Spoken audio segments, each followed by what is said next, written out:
Pero bueno, estos pacientes con miopatía tipo dermatomiositis, por eso el nombre es una de las cosas que nos ayuda a diferenciarlo. Dermatomiositis, derma quiere decir de piel.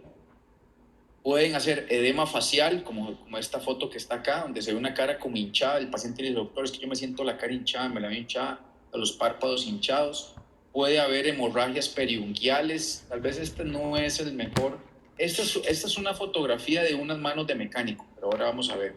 Esta hiperkeratosis que hay aquí en los dedos, que ustedes ven acá, y que puede haber hiperpigmentación en los pliegues, es más de manos de mecánico.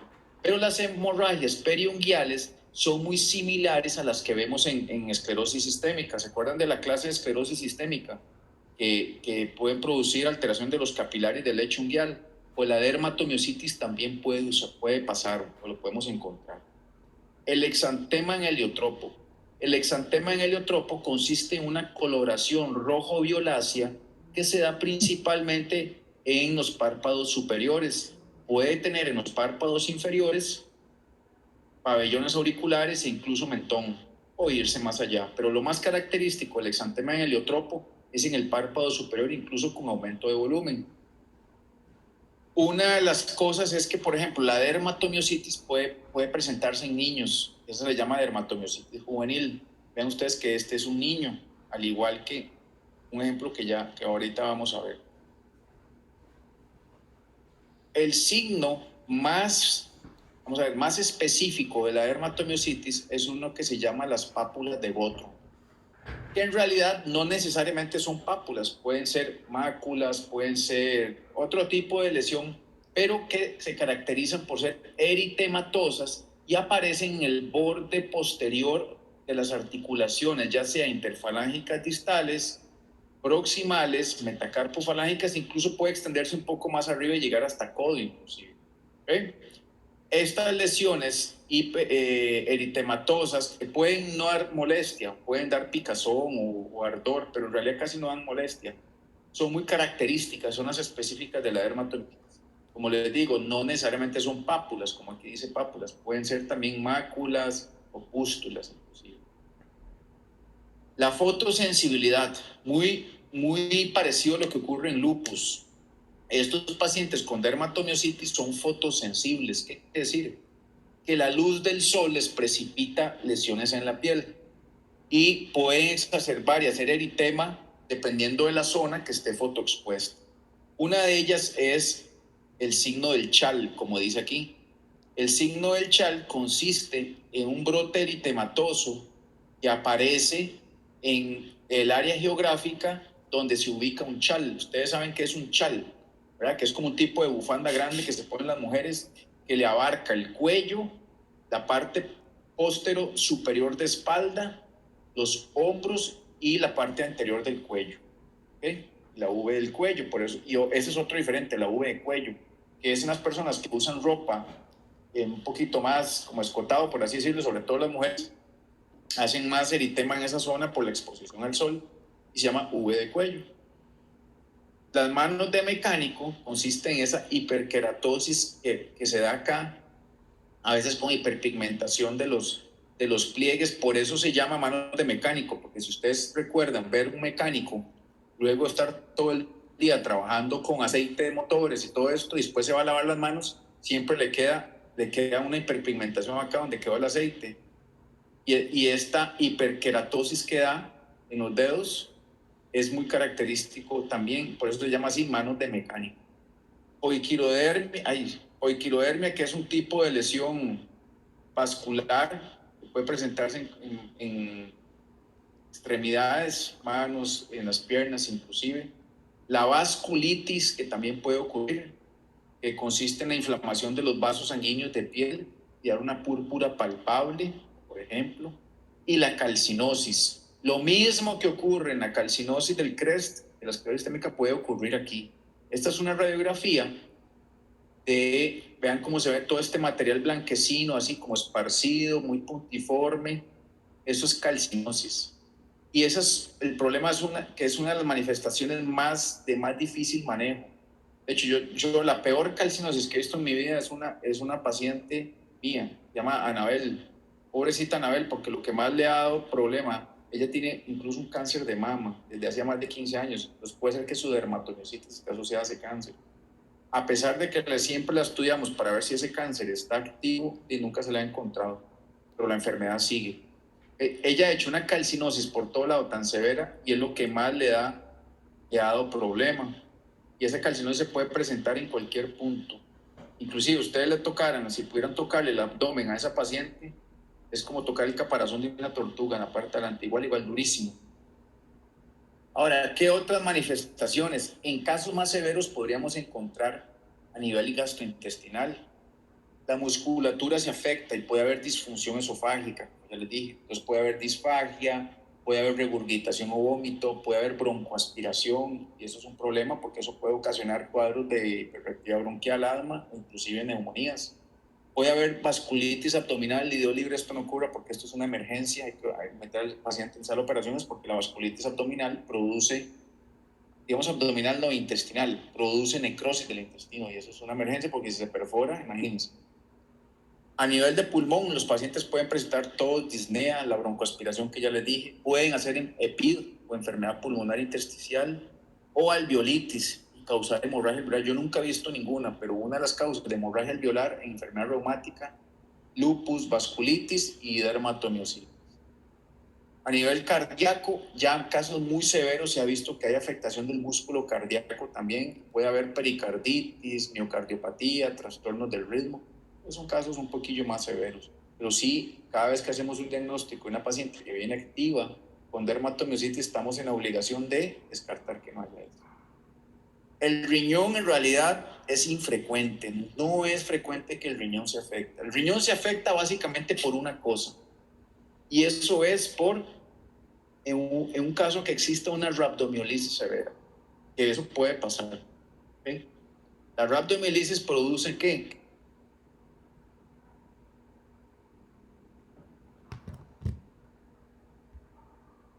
Que hay que tener cuidado en ese sentido, sobre todo cuando uno ve elevaciones muy importantes de la CPK.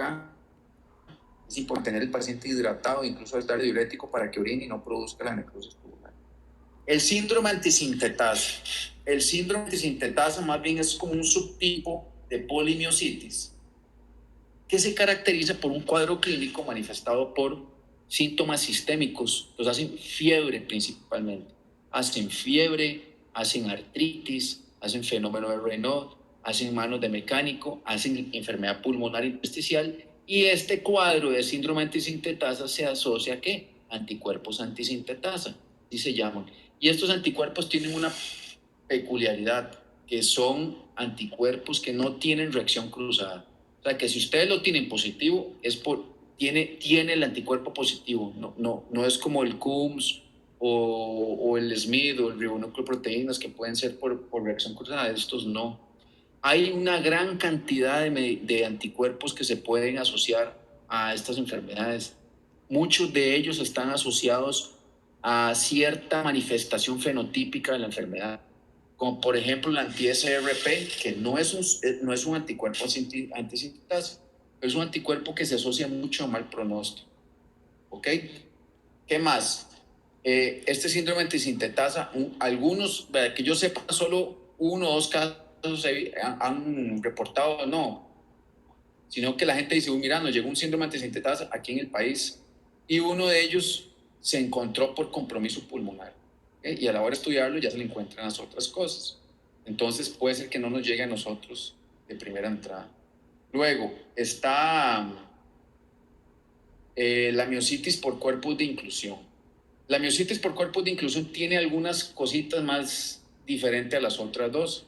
Primero, que se presenta en personas mayores, o sea, mayores de 50 años, no lo vemos en gente joven. Predomina más en hombres, a cambio las otras dos es más en mujeres. Puede producir debilidad muscular proximal y distal también. Es el problema de la miositis por cuerpos de inclusión. Es muchísimo más infrecuente que las otras dos. Yo nunca he visto ninguna, creí que teníamos una, pero no. Y esto es muy importante, que tiene muy pobre respuesta al tratamiento. Entonces estos pacientes usualmente tienen mal pronóstico.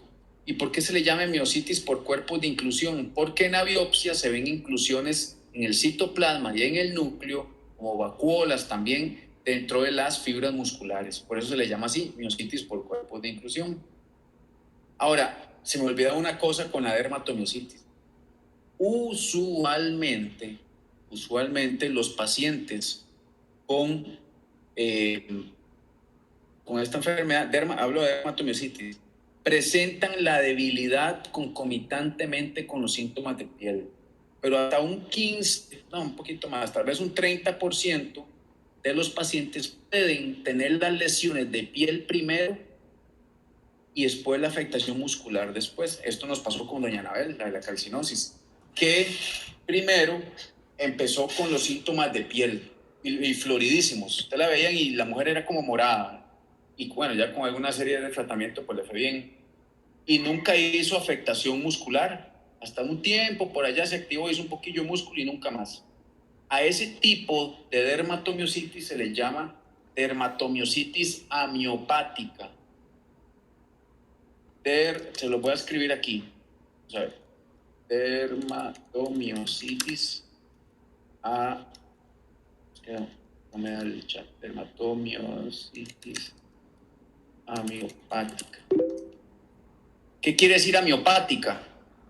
El prefijo A es que no tiene. Miopática, músculo, que no tiene afectación muscular. Entonces usted va al paciente ahí normal, caminando, buena fuerza, todo bien, no tiene ningún síntoma muscular, pero tiene la piel. Esos pacientes en algún momento van a hacer debilidad muscular, tarde o temprano. ¿Okay? Algunos de ellos se pueden asociar a neoplasias, los que hacen dermatomiositis amiopática. Posiblemente el caso de Anabel ande por ahí, ¿verdad? Ok. En el laboratorio y gabinete, ¿qué podemos encontrar?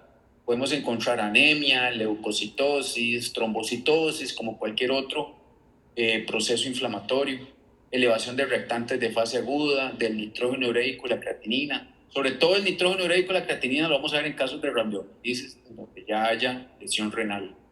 Elevación enzimática, la CPK, la DHL, la aldolasa, las transaminasas. Hay dos momentos en donde podríamos encontrar la CPK normal. Y una es cuando el proceso está iniciando apenitas o cuando ya sea un caso ya muy avanzado, muy severo, en donde ya no hay músculo que inflamar. O sea, ya cuando están quemados, por así decirlo. Pues ya son casos mucho más severos. Ahí podríamos encontrar CPK normales, a pesar de que la enfermedad esté activa.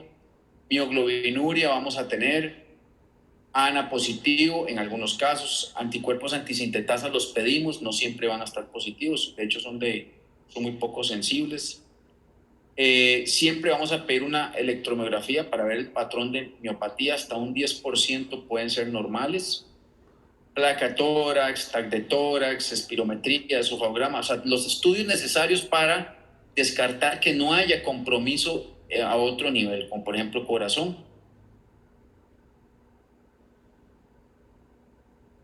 Nada más les pongo un ejemplo de una radiografía que muestra datos de enfermedad pulmonar intersticial, en este caso, y de un TAC también, sobre todo acá en la porción posterior del pulmón.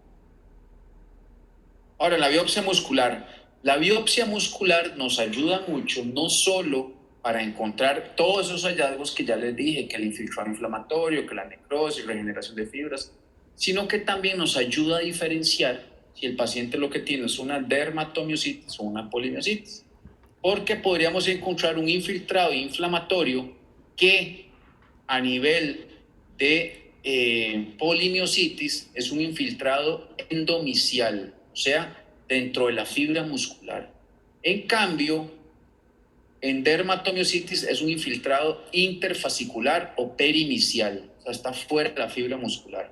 Eso es una de las cosas que sirven para diferenciarlos. Aparte de las otras cosas que sí podemos encontrar en ambas, como necrosis, fagocitosis, regeneración. Podemos encontrar microinfartos, pérdidas de capilares, incluso inflamación de los vasos sanguíneos o vasculitis, e inclusiones en la miositis por cuerpos de inclusión, por ejemplo. Entonces vean esta biopsia, esta es una biopsia en donde vemos fibras musculares muy atróficas, pequeñas, con el infiltrado de estas células inflamatorias que está dentro de la célula, dentro de la fibra, ¿lo ven? Es un infiltrado que está endomicial. A diferencia de este, que es un infiltrado perinicial, o sea, está alrededor de la fibra, no lo involucra como tal. Están ustedes acá, perinicial. Y no solo nos ayuda a diferenciar el infiltrado, sino que también el tipo de célula predominante. Como por ejemplo, que en la dermatomiositis la célula que más predomina es el linfocito T CD4. ¿Okay? Y en la polimiositis es más bien un linfocito T CD8. O sea, pueden estar ambas, pero predomina más una que la otra. ¿Okay? Ahora, ¿qué diagnóstico diferencial existe? Vean lo que se les ocurra. Todo lo que produzca debilidad, entre ellas endocrinopatías como el hipo o hipertiroidismo. Yo sí he visto ambos casos. Vi un hipertiroidismo severísimo que hacía debilidad, al igual que vi un hipotiroidismo, pero un hipotiroidismo, usualmente la tiroides sí, pero en casos muy severos, muy de límite. Por ejemplo, una vez vi un paciente que tuvimos internado por una debilidad y una debilidad mixta. O sea, tenía miopatía, pero la miopatía era mixta, era por trastorno tiroideo, un hipotiroidismo severo y por estatinas. El síndrome de Cushing puede dar debilidad. Algunas miopatías metabólicas, como por ejemplo por infiltrado de glucógeno o una glicogenosis, lipidosis, parálisis parcial periódica hipocalémica, que se caracteriza por una hipocalemia transitoria y esto es familiar. La hipercalcemia puede dar debilidad, miopatías hereditarias como las distrofias, ya sea Becker o Duchenne, pero usualmente en estos casos ya el paciente sabe o te dice que tiene un familiar con una distrofia, pero porque estas tienen un componente genético importante. Los fármacos, es muy importante los fármacos, como por ejemplo la colchicina, las estatinas. Vean, si ustedes supieran las estatinas, la clase de afectación muscular que da, y puede haber una miopatía necrotizante, inmunomediada. ¿Okay? Las estatinas no solo podrían dar debilidad, sino que dan mucha mialgia, dan dolor muscular. Entonces, vean, si ustedes averiguan, más de un paciente le va a decir que ha sufrido molestias musculares por el uso de estatinas, sobre todo si se combinan con los fibratos. Es muy frecuente, más frecuente con los fibratos. Los glucocorticoides también pueden dar miopatía inflamatoria y muchas veces nosotros lo vemos. No tanto inflamatoria, pero sí de miopatía. Y digamos, los factores que se asocian al desarrollo de miopatía, como el uso de esteroides, es dado por la dosis que se use y el tiempo que se utilice. Cuando uno ve dosis medias o bajas, usualmente eso casi no ocurre. Pero en dosis altas y tiempo prolongado sí puede ocurrir. Otros, como el alcohol, la ciclosporina, la azatioprina, que son fármacos que usamos, sí podrían causar miopatía. Obviamente las neuropatías. Ustedes cuando vean un paciente que tenga una debilidad de origen neuropático, tienen que saber encontrar dónde está la lesión. La lesión puede estar en sistema nervioso central, ya sea en cerebro, encéfalo, ya sea un evento cerebrovascular, un tumor, por ejemplo, o puede estar en tallo cerebral, o puede estar en puente cerebral, puede estar en médula, puede estar en raíz nerviosa o nervio periférico. ¿Okay? Usualmente la debilidad por una neuropatía periférica es una debilidad periférica, es una debilidad distal. Y cuando se afecta un nervio, como por ejemplo un síndrome de túnel carpal, una lesión del nervio radial que da la mano caída, y esa debilidad usualmente por lesión de nervio periférico son distales, a diferencia de esta, y usualmente son unilaterales, a menos que el paciente sea un salado y tenga los dos lados, pero usualmente es de un lado. Un evento cerebrovascular te da una paresia, hemiparesia o hemiplegia unilateral, contralateral al sitio donde ocurrió, pero no es como la miopatía que te da una debilidad proximal bilateral y simétrica. Como por ejemplo el síndrome de Guillain-Barré. El síndrome de Guillain-Barré produce una debilidad, pero es ascendente. Realmente empieza a nivel distal y va ascendiendo, asociado a cuadros principalmente infecciosos, ¿verdad? Ay, se me fue el nombre del germen que se asociaba al Guillain-Barré, ahorita les digo. Campylobacter, perdón, Campylobacter. La miastenia gravis. La miastenia gravis es una enfermedad de unión neuromuscular y su debilidad que produce, aparte que una debilidad de los músculos vulpares, da algo que se llama fatiga.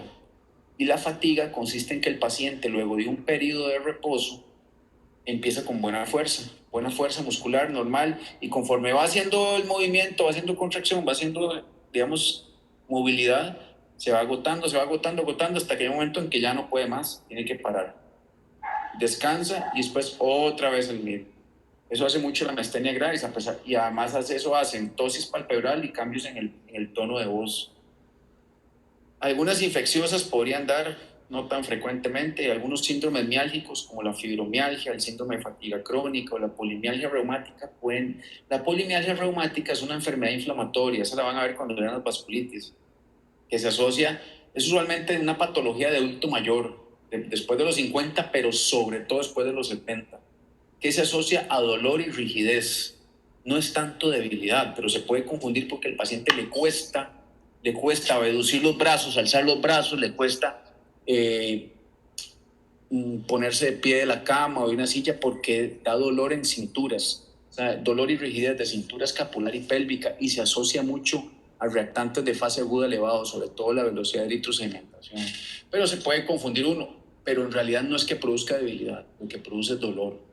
La fibromialgia y la fatiga crónica es muy fácil diferenciarlo, porque si usted le pregunta a pacientes con fibromialgia si tienen debilidad, y todo el mundo le va a decir que sí, pero usted a la hora de explorarle la fuerza muscular, le va a dar una fuerza muscular normal, no se va a afectar.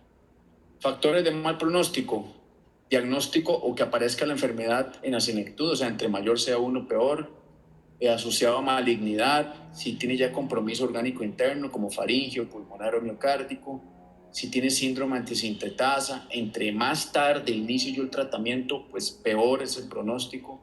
Si se asocia a la positividad de estos anticuerpos, que aquí en el país no tenemos cómo detectarlos. Yo les puedo decir a ustedes que desde el punto de vista de detección de anticuerpos, que tienen una relevancia importante, no crean, estamos igual que hace 35, 40 años, o sea, no hemos avanzado en nada, estamos igual.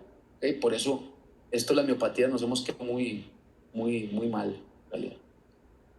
Se asocian a neoplasias, sí, sobre todo la dermatomiositis. Entonces, es muy importante que en pacientes con dermatomiositis, busquemos que no tengan una neoplasia escondida. ¿Okay? Tratamiento: usualmente el paciente que es recién diagnosticado, que es recién diagnosticado y que viene activo la enfermedad, lo tratamos con esteroides, y pueden, dependiendo de la severidad del caso, con dosis altas o medias, y podemos asociarle uno u otro, o sea, asociarle a azatioprina y o metotrexato, o sea, se pueden utilizar incluso los dos, ¿ok? Dependiendo de la severidad del caso. Ya otros fármacos en casos más severos, como la ciclosporina, la ciclofosfamina, es raro utilizarlo, ciclosporina es raro, micofenolato también. La gamma globulina a veces lo utilizamos como terapia en casos de actividad de la enfermedad, como de rescate, al igual que la hidroxicloroquina, que no es muy claro el papel que tienen estas enfermedades, o incluso a veces la plasmaféresis. Pero bueno, también es controversial y se utiliza como una terapia de segunda o tercera línea. ¿Sí?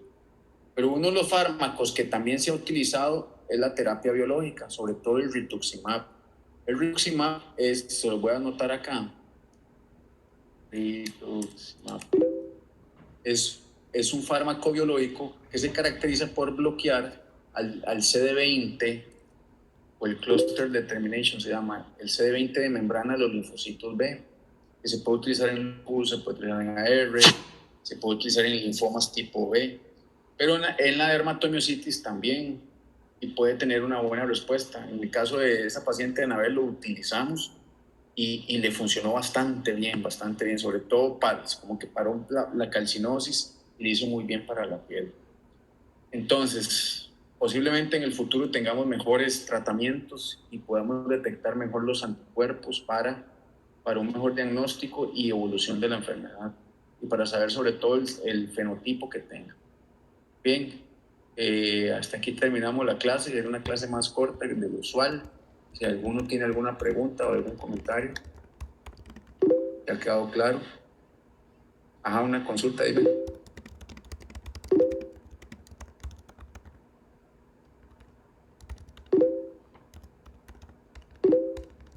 Esteban, dime, Esteban. Ah, la clase de esclerosis, dime.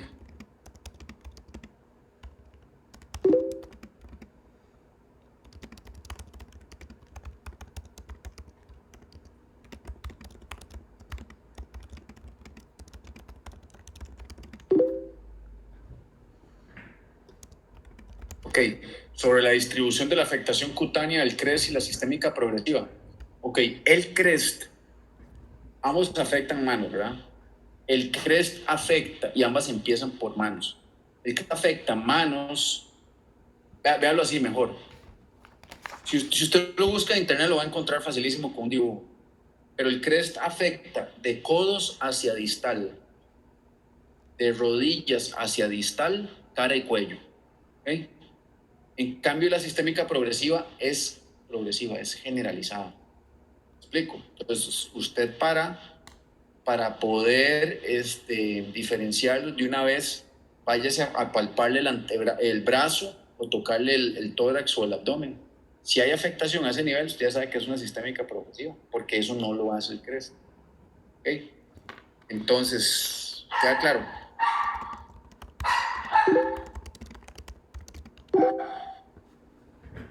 Ok, pero si vos buscas un dibujo de eso en internet, ahí lo vas a encontrar, las diferencias, y va a ver cómo se da la distribución de la afectación de piel. Bueno, aquí terminamos el curso, muchachos. Muchas gracias y buena suerte.